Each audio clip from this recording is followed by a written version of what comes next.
Okay, we get going now. Now, slowly but steadily, we have become masters of our own reality in this country. Cattle breeding is more than a century-old ritual in our country. We've refused to move with the times by modernizing this very important enterprise, just as the Joneses have done in their countries. We must pay for this choice. Cattle breeding and the breeders themselves are becoming endangered. No less than 37 herdsmen and some 5,000 cattle have been arrested by the Southwest Security Outfit, Amotekun, for flouting a quick notice from the Ondo Forest Reserves. Now, the cattle breeders are horrified and they want the federal government to wade in. To them, the culprits are invaders from neighboring countries. Jide, you believe them? Yes, and especially because it is the mainstream Mieti Allah that has raised this alarm. Okay. There are two Mieti Allah groups. The other one is the fake Mieti Allah group, just using the name. The Mieti Allah group, led by Kirua and the secretary, Baba Otman Ngezarma, is the authentic Mieti Allah group.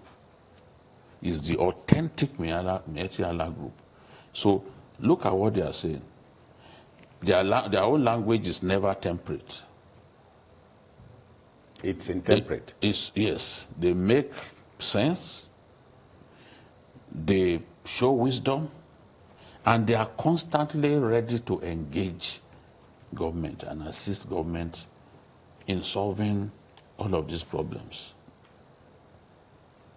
And they are also committed to the welfare of the ordinary pastoralist. That is the Cattle Breeders Association. That's the Mieti. In fact, what they are seeking now is for the Corporate Affairs Commission to wade in and show clearly that this is the Mieti Allah group, so that the other people, the interlopers, can find another name. Because the other group is better known for its notorious interventions in national issues, but in terms of the terrible language there's always, and divisive comments. There's always a starting point. When it started brewing, what did the original Mieti Allah do? I'm aware that for the past 3 years, they've been making a noise about this. That look, remember when the other group said some things about Shiwaju? Okay. It was said, the other group. Yes, it's that same notorious group. And we said, no. Remember too when people were killed in Benue State. It was the other group that came forward to say, look, this happened because they were doing this. You will never find Ngezarma's group speak in that language. Never. And they have spoken to Fulani leaders to try to rein in the other fellow, who just continues to use the name of Mieti Allah to try to stoke up tension in our country, to deepen ethnic division in our country, and to say a lot of things capable of setting our country ablaze. And you ask pointedly, so what do they want? They are the ones who can best explain, but from their actions, you know that they do not mean well for our country. But these ones, look at what they are saying. They said government should do something about the influx of herdsmen. Now, a lot of this from outside Africa. Now, a lot of these herdsmen that we see, we just go, this Fulani herdsmen, this and that. A lot of them have always said that. A lot of them are not Nigerians. A lot of the bandits killing our people for fun, they are not Nigerians. So, but of course, the security agencies must get down to brass tacks and kick these people out of our country or bring them to justice. Because They are giving the headsmen who are going about their legitimate livelihood, they are giving them a bad name. So we must not allow our borders to remain this porous, whereby all kinds of characters come in without noble intentions, and they come and kill our people. This is the message of the authentic Miyetti Allah group. Right. That is what we are talking about today. A government, do something about these porous borders. Do something about the proliferation of weapons. Do something about headsmen latching upon the so-called ECOWAS free movement between West African nations. Because it doesn't talk about criminality. Yes, it doesn't say criminals should be permitted to come into your country. Doctor, we can go there now. When we talk about the porosity of our borders, what do we really mean? Well, it means anybody just coming in. Any kind of goods. So how porous, please, educate me. We've always known it's porous, extremely so. That's why you find out that even the Nigerian customs, which is supposed to be at the border to check influx of cars and other goods coming in illegally, they sometimes go to warehouses because already those things are found their ways in, and they are not checkable. If the border was not porous, it wouldn't have been so. These things would have been stopped at the border. But there are so many entry points. So we have all over. The immigration, customs, which is the other one? Well, the port health is also at the border. Yeah. You have NDLEA. All of them, they are at the border. And yet, the porosity endures. It's massive. Okay, well, how does it hit you when Miyetti Allah is talking about going back to what we had talked about before, the schools for, what do you call these schools? The Almajiri schools. Almajiri schools. They talked about the Almajiri schools. Nomadic education, yeah. Yes, that has always been there. The government has tried in its own way to provide this. But for those who migrate southwards, it's going to be tough asking the Southwest government, for instance, to say, we are going to start nomadic education for you. It's going to be tough. So at the end of the day, what we need to do, which is what the government has been talking about over the years, is to modernize cow rearing or cattle rearing in this breeding, country. For breeding. We can't afford to be moving around with all these animals. They don't even produce as much as when you breed them properly. We see the way they do it in other countries. They've given us the statistics. Yeah. So it's good for us to come to a situation where we can modernize. For instance, we are trying to bring in vaccine for COVID-19. We're already scared of where to store it. And that's the same thing that is happening with a temperature of below 40 degrees because the problem will Celsius, now be if you produce so much milk from these cows, how do you preserve them? What do you do with it? Good. It's a whole lot of issues that we need to come back and address. Is it asking for too much, too late? To do what? To do what is conventional. No, in the 21st century Nigeria. We just have to keep, you see, we just have to keep talking to our people. Change is something that Nigerians don't readily admit, embrace. You just have to keep enlightening them. These are practices that stretch over a century. So to get people to change will really take some time. But we have to start from somewhere. Look at a state like Zamfara. They are already creating a place, a big place, for cattle breeding. They built their own Ruga facility for cattle. And that's what the governor of Kano too is doing. In fact, at a point he said, see, let all cattle breeders come to Kano. If they say they don't want you in any part of the country, come to Kano. We have the land. So, but I see the logic, and he said anybody who wants meat will come here. Yes, and he will make money from it. Which is not asking for too much. He's a wily old man, the man in Kano. He's already imagining how much money he will make if Kano becomes the center. At the end of the day, they too, even their health will be better.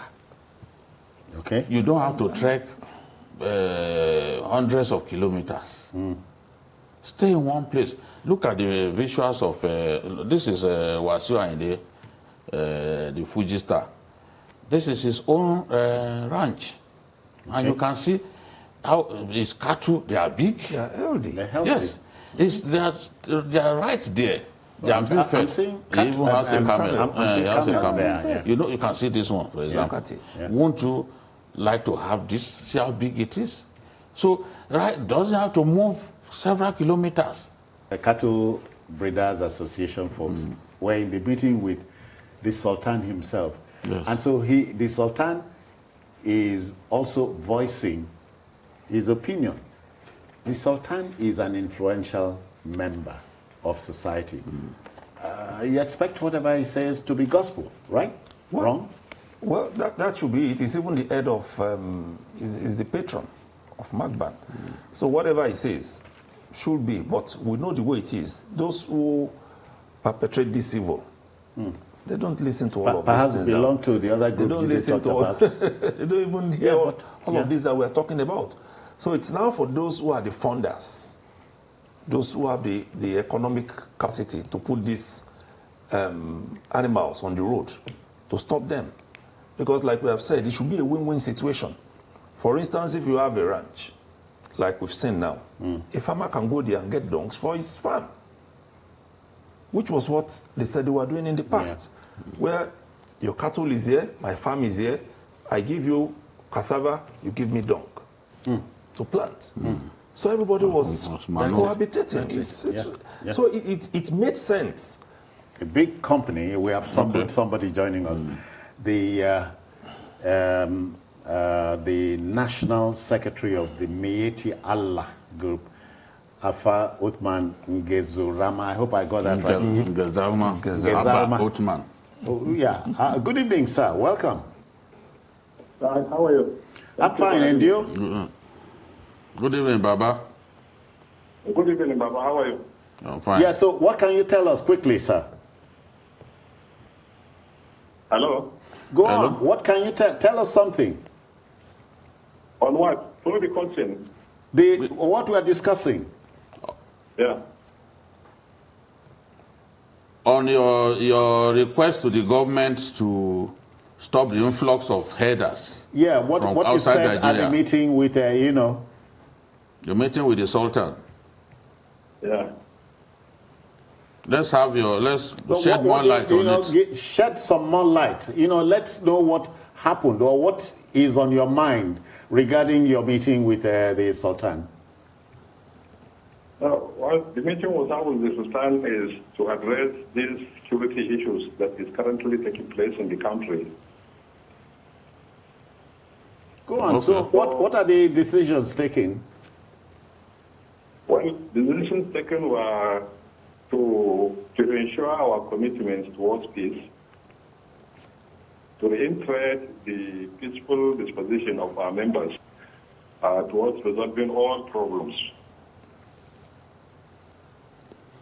All right. The position.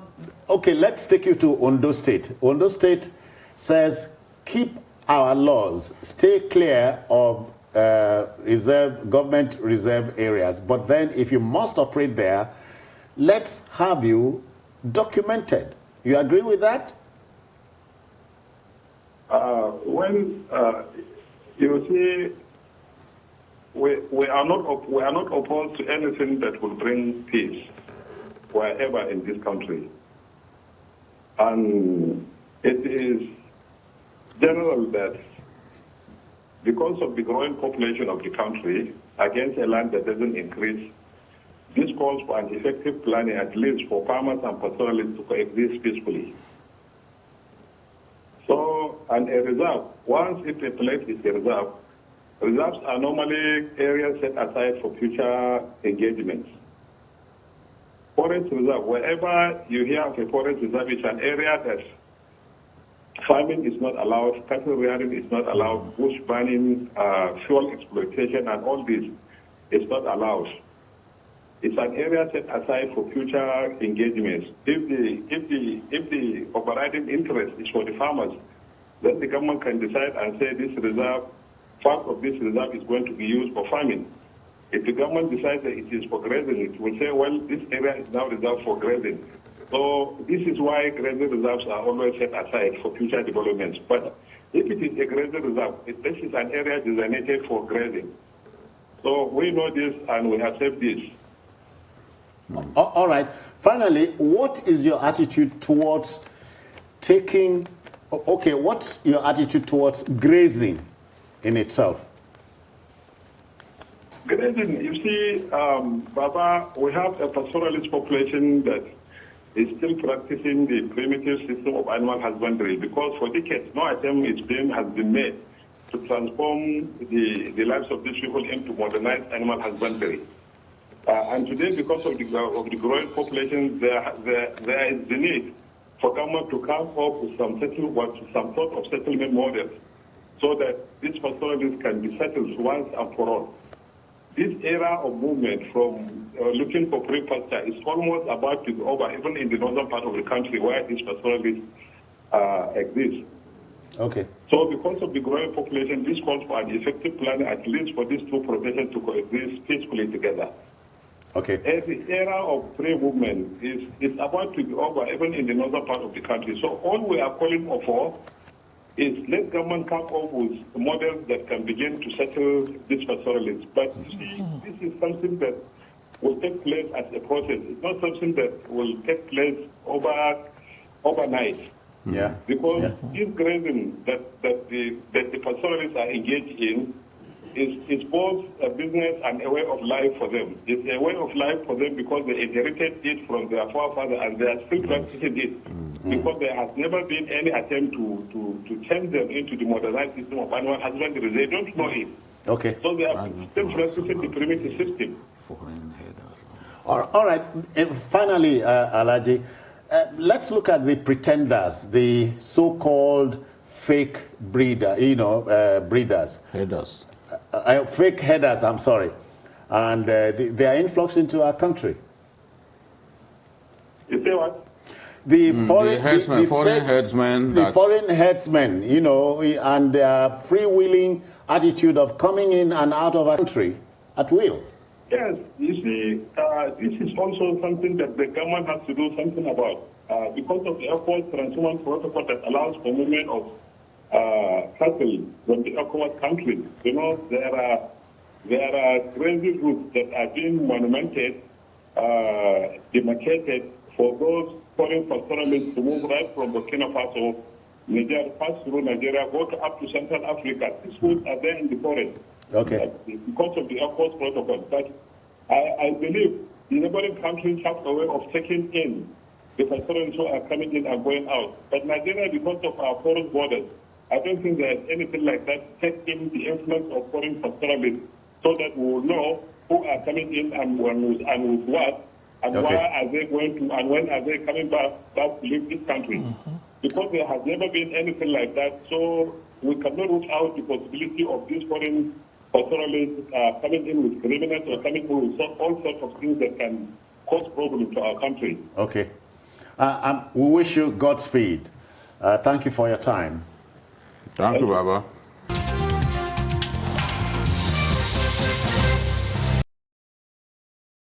All right, folks, let's get going. My country, your country, has recorded one protest far too many.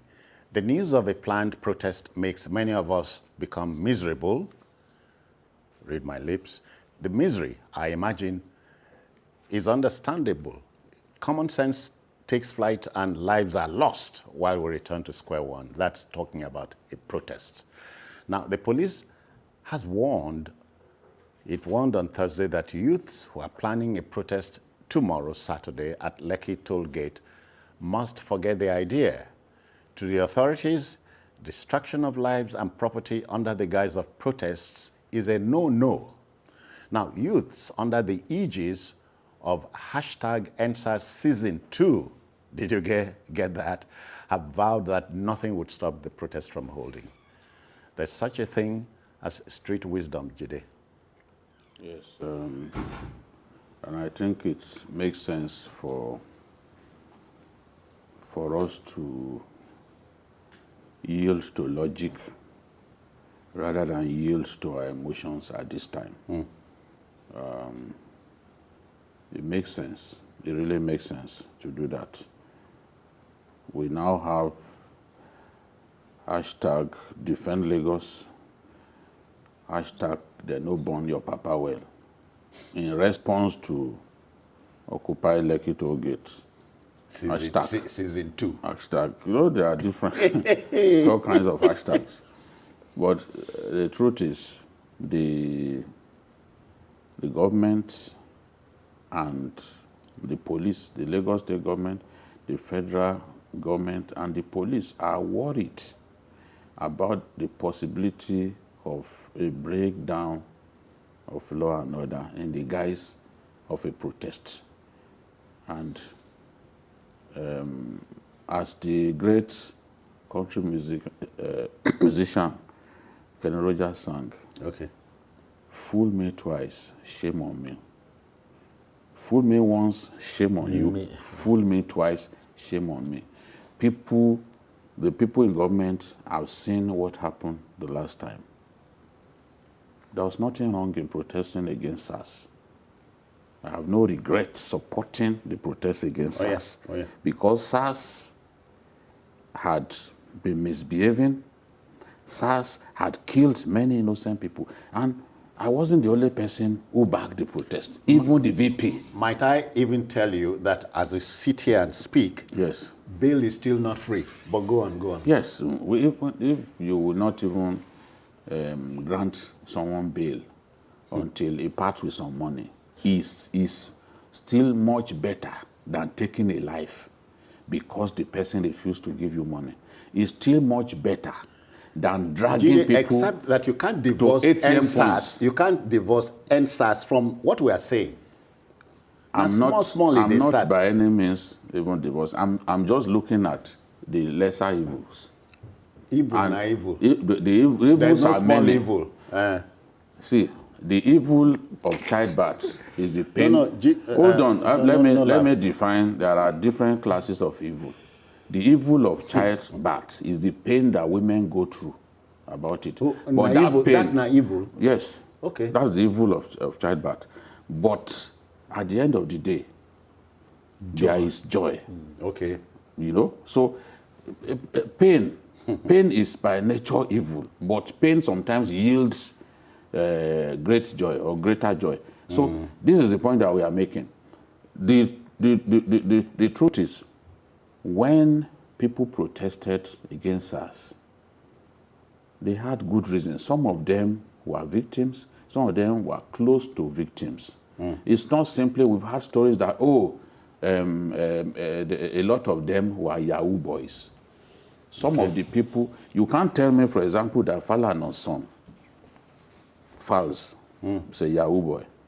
No, it's not. There were many people who had good jobs, good education, practicing medical doctors, who joined the protest because they felt enough was enough. Particularly some idiots go they uproot ATM machines, all in the name of protest, as if money there inside there. Yeah. So, but Lawa, we are looking at two words here. The one is protest. The other one is resistance. When you protest or protest against a thing, you don't like it. A resistance means this thing must stop. Now, the EndSARS, hashtag EndSARS Season 2 is built for tomorrow. They are listening to you. They are watching you. What do you tell them?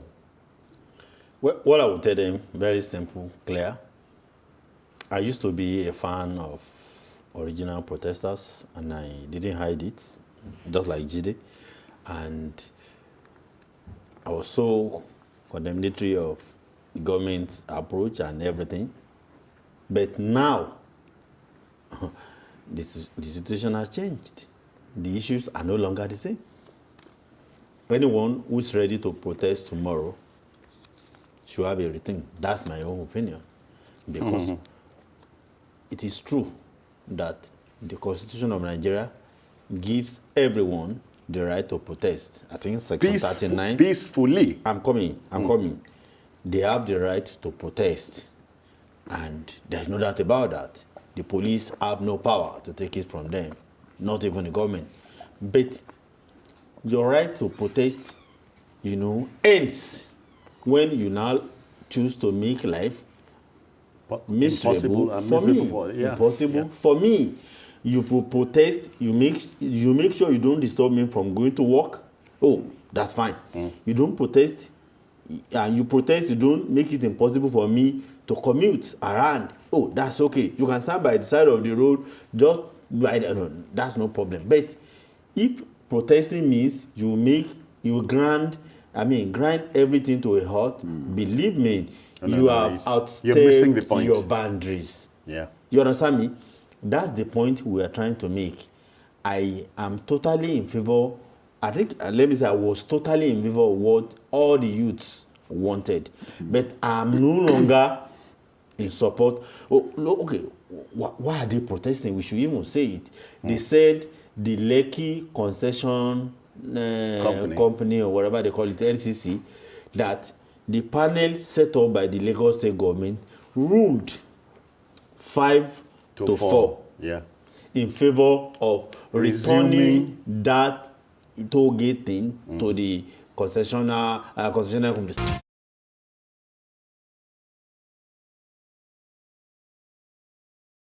The die was cast when some youths planned the protests at the Lekki toll gates, and the authorities vowed to resist such at a time like this. So when the protesters under the edges of Occupy Lekki toll gate showed up on Saturday, they were met with some resistance from the police. A handful of the protesters that were arrested, including ace comedian Mr. Macaroni, have been granted bail. Let's start with what triggered this second round of protests. The decision of the panel, the judicial panel of inquiry, to actually, allow LCCI to go ahead, to say, look, continue to run your business. Now, I went for a briefing on Thursday, organized by LCCI and LCC, and I discovered that, look, it's not the way people are saying it.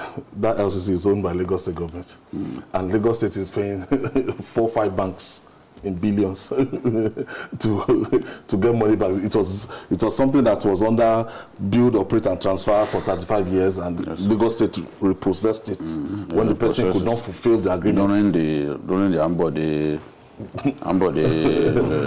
governorship. It's they still think it's some individuals who own it. Ignorance is such a terrible thing.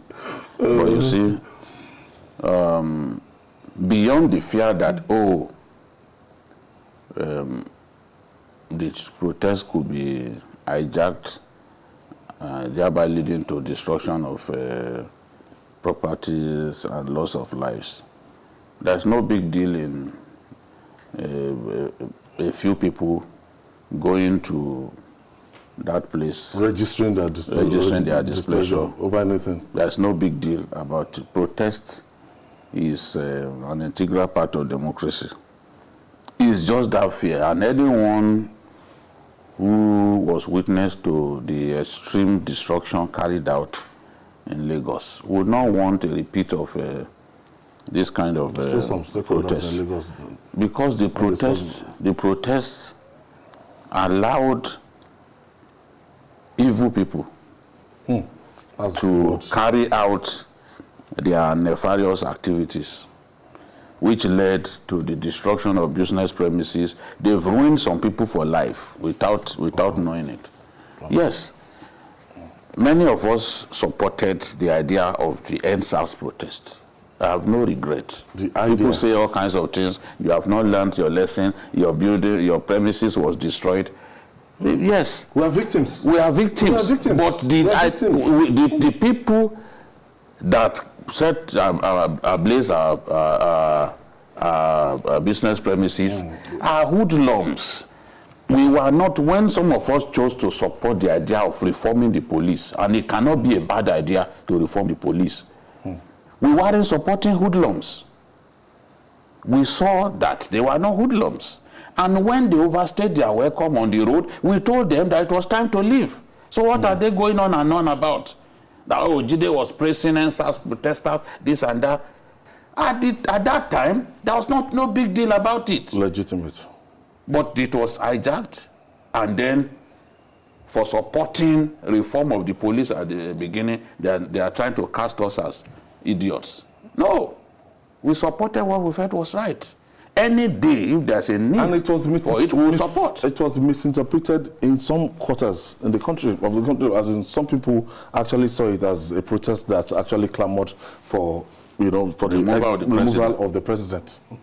In Nigeria, you have a lot of people who benefit from twisting narratives, and then, conditioning narratives, So, of course, there are people who make money from such things. I mean, that is their stock in trade.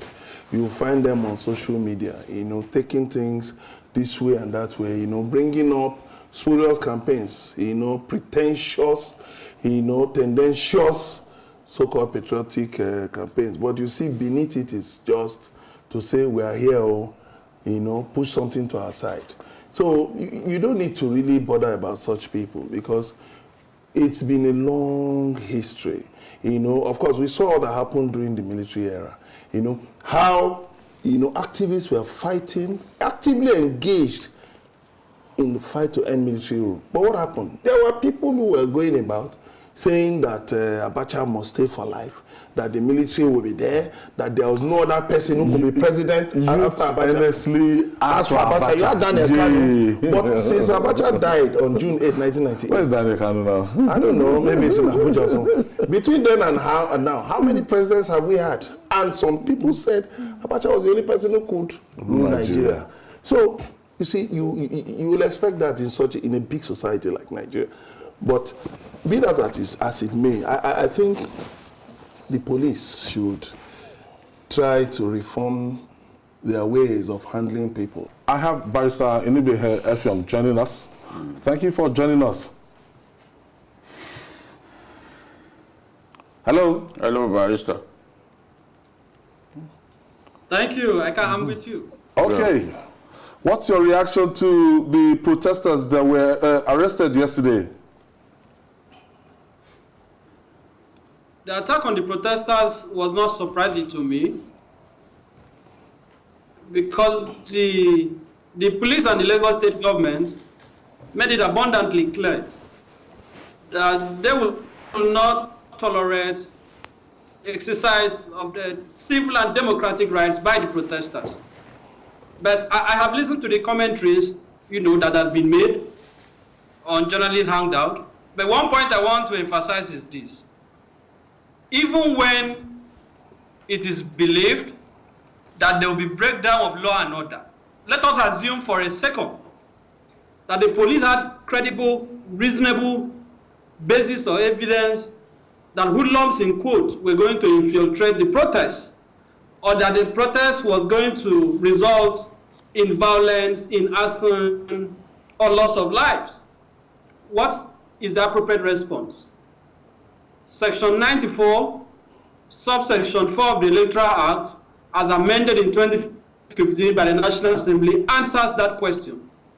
And it states clearly that the role of the police during political rallies and processions, protests and so on, shall be limited, I emphasize, shall be limited to provision of security to those who are engaged in those activities.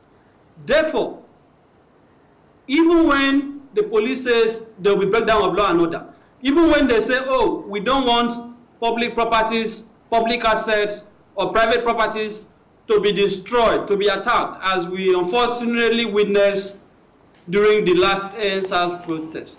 What is required of them under the law is to ensure that that protest is peaceful. It is not for them to say, we will not allow you to protest. Don't come out, we are banning protests. That is the way of telling Nigeria that we are living under a dictatorship. You cannot be telling people not to protest. That is why you are known as the Nigeria Police Force. That is why you are a law enforcement agency. You are there to enforce the law. You are not there to circumvent the constitutional right of people to protest. So that is one point that, Nigerians must get very clearly.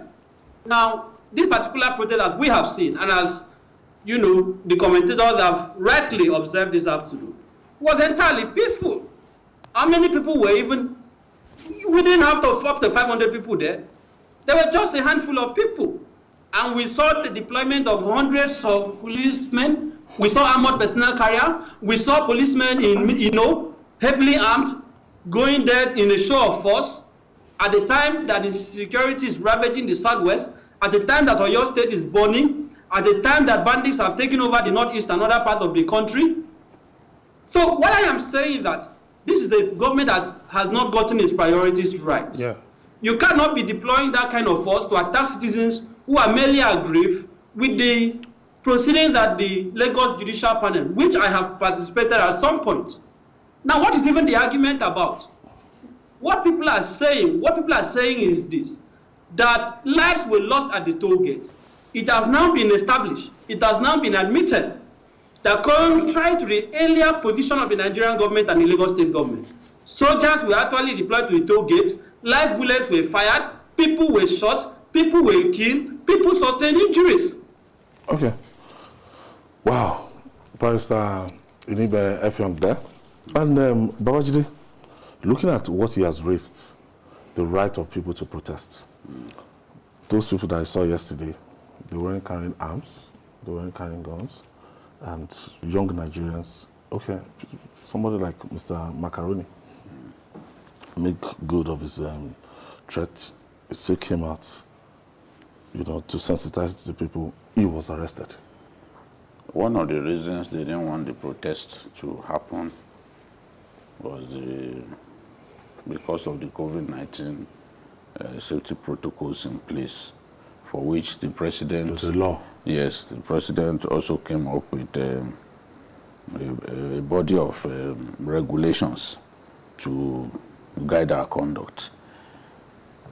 The fear was also that at this time... Anybody as a lawyer should know that. Yes, at this time, because it's validated by the Anti-Quarantine Act. At this time, if you have so many people gathered in a place, maybe in their thousands, of course it will cause the coronavirus to spread. Coronavirus spiked, the cases spiked in the US after the Black Lives Matter protests across the country. The crowds were huge, and many people raised concerns that after those rallies and protests across the country, those walks, that there will be a spike, and that happened. From that point, they could no longer control the situation. So they felt that, look, beyond even the prospect of this thing being hijacked, like it happened the last time, that it could also lead to an escalation or a spike in COVID-19 cases that are already battling with. In fairness to some of their officers, in some videos I saw their officers saying, treat them with respect, don't beat them, treat them with respect. But some of them still went overboard, and those videos showing Mr. Macaroni and other people undressed to their loins is irresponsible. It doesn't dignify us as a country. Day before, yesterday in the morning, I saw Mr. Macaroni when he was doing his live broadcast, and I saw him. He was even wearing his face mask, and the police, they were trying to come close to him. He was trying to tell them about social distancing, but by the time he was roundly humiliated, they forgot everything about social distancing. Even some of the people, some of them were sweating. When you have people sweating, you put them together. Contacting coronavirus. Yes, that is why I said the police was tactless. The police was tactless. They wanted to humiliate him. I agree with you. Yes, but this move, at the end of the day, it is not only in Nigeria that they see these videos.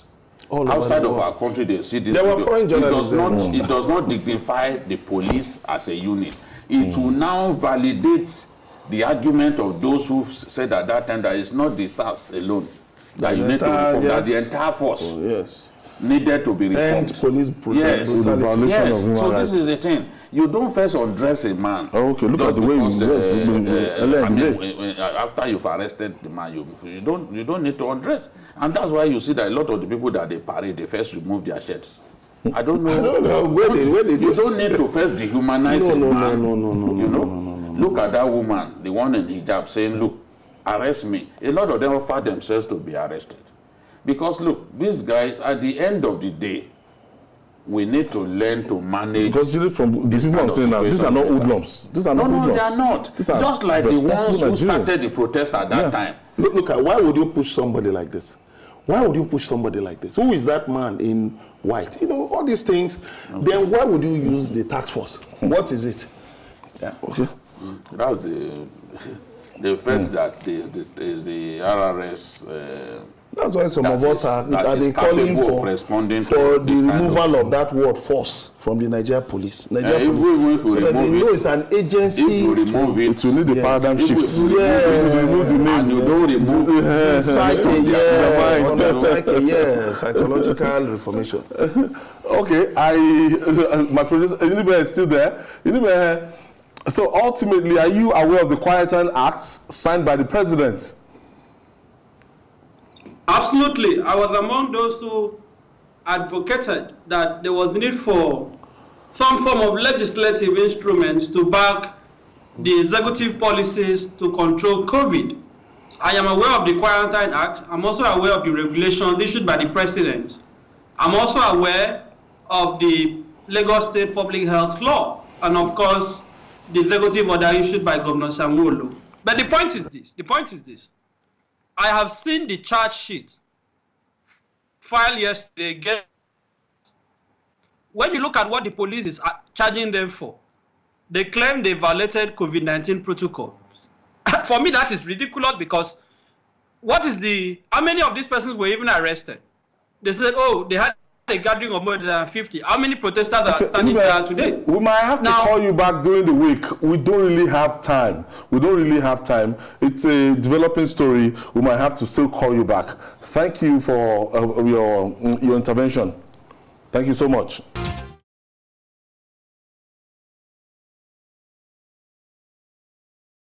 Thank you for staying with us.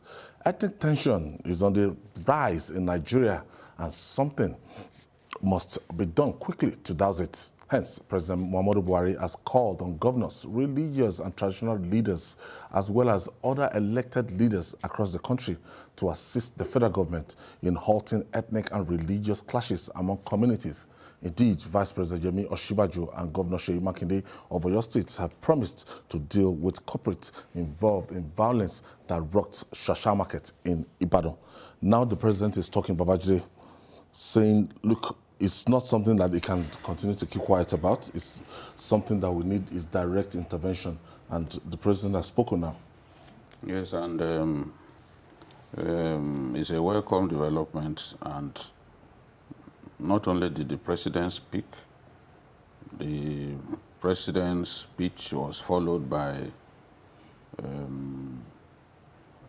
the decision of the Inspector General of Police to deploy a special team to Oyo State with the intention of reclaiming the public space and reinforcing security and confidence of the people in the police. So the IG called it intervention and stabilization force. So it is under the control of DIG, David Folawiyo, and the intelligence and operational assets of the police are involved. 4 units of police mobile force are going to Oyo State. Operatives from the Force Intelligence Bureau are going there as well.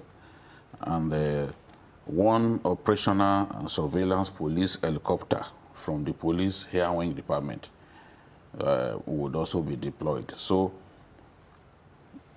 I'm particularly happy that at least we can have area surveillance. The president has intervened officially in Oyo State. Area surveillance of the trouble spots, especially in Igangan, the Barakpa area generally. We need to see the people causing the trouble. These criminals are about to set our country ablaze because it is the tension generated by the fact that people get kidnapped on their farms, their means of livelihood get taken away, people get kidnapped. When they are kidnapped, they pay ransom, and they still get killed. That is what has pushed our nation to the edge now. And I remember Governor Nasir El-Rufai warned that we should not allow the activities of criminals to set us against one another. That's what we are seeing. That's what happened in Oyo State. An issue that a person trained from home could have handled differently. You can see now it has led to a violent combustion with people killing one another. You dropped rotten tomatoes in front of someone's shop. What does it take you to just clean the place up so that the pregnant woman will not be happy? Instead, you said no, that you can't find water to do it. And then that angered someone. But where we actually have leadership, market leadership, a conflict between two individuals exchanging blows should not lead to the sort of tension that we have. It just shows that we don't love ourselves in this country. Mayor, looking at what is happening, why is Oyo State so peculiar right now? Yeah, I think we have to look at, you see, that there is cause and effect. We are now discussing the effect. But what is the cause? It is because of the tension that is around there that caused the problem that is happening in Shasha Market. And it has to do with what I've started in the Parapa land. The kidnappings and the killings and all that. That was why some of us believe that, yes, it is very bad what is going on in Barapa and a lot of other places. It is bad for that people cannot go to their farms and they will not be kidnapped. It is bad that people get kidnapped and they pay ransom. But we must not lose focus. In showing our anger, we must direct our anger to the people that we needed to direct our anger to, which is the bandits that were doing those things. You know, in the course of the anger, people that are supposed to be from the ethnic stock of those bandits were being labeled and attacked. Everybody. You understand? Which shouldn't be so. We must concentrate on these bandits instead of trying to attack everybody, because the reprisals will not be good for this country. We cannot afford it. We cannot afford it. And when it gets to a point, things will move so quickly, people may not be able to control it. Because if you remember, this is what led to the first civil war. The Nigerian Civil War. This is what led to the Nigerian Civil War. Some young soldiers decided that things were not going the right way, and they planned a coup. Unfortunately, most of the people that were killed were from a section of the country. And those people felt, oh, we're targeted. And they have their own counter coup. And after that, there was this killings, mob killings and all that happened in the north. What they are doing now is what they should have done so that there won't be need for a Sunday Igboho to go and do what he did. Yep. But they didn't do that. If they have done the necessary thing and said, oh, we recognize the fact that there is breakdown of law and order in Ibarakwa, there are a lot of people that are being kidnapped, we need to solve that problem. They didn't do that.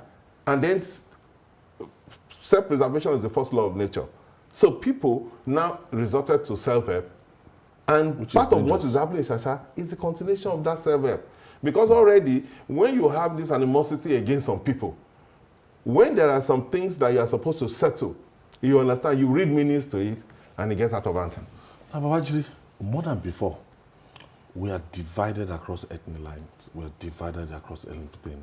You can't tell somebody that's, oh, we're both Nigerians. Maybe when we meet abroad, when we see, the way we deal with each other, we don't say, oh, we're so particularly about our this thing. And I discovered that since the 2011 election, 2015.